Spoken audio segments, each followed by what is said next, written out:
The story of Christopher Columbus is one of the most well-known tales in history. But how much of what we've heard is true, and how much has been mythologized over time? Did Columbus really discover America, or was there more to this journey than just the bold adventure we're taught in school? Today, we're diving deep into the real story behind one of the most significant voyages in human history. The man behind the mission. Christopher Columbus was born in Genoa, Italy, in 1451.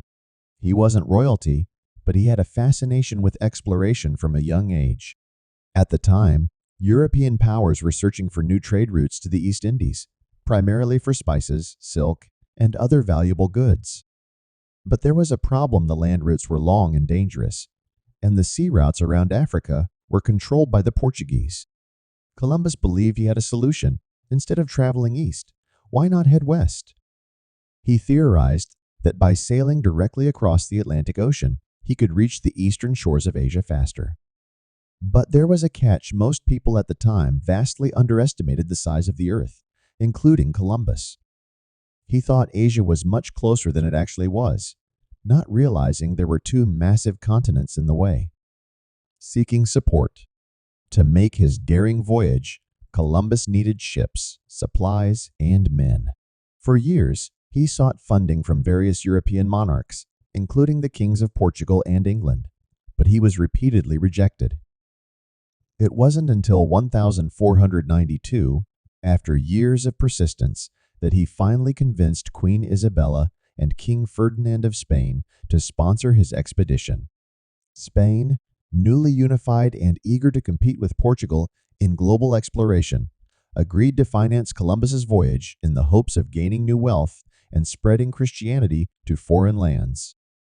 With their backing, Columbus set sail in August 1492 with 3 ships: the Nina, the Pinta, and the Santa Maria.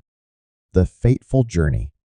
After more than 2 months at sea, on October 12, 1492, land was finally sighted.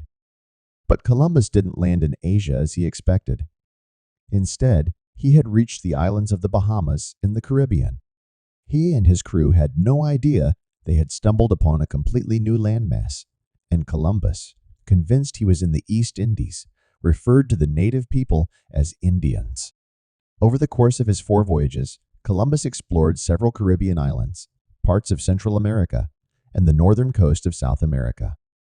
But he never set foot on the North American mainland, nor did he realize the true scale of his discovery.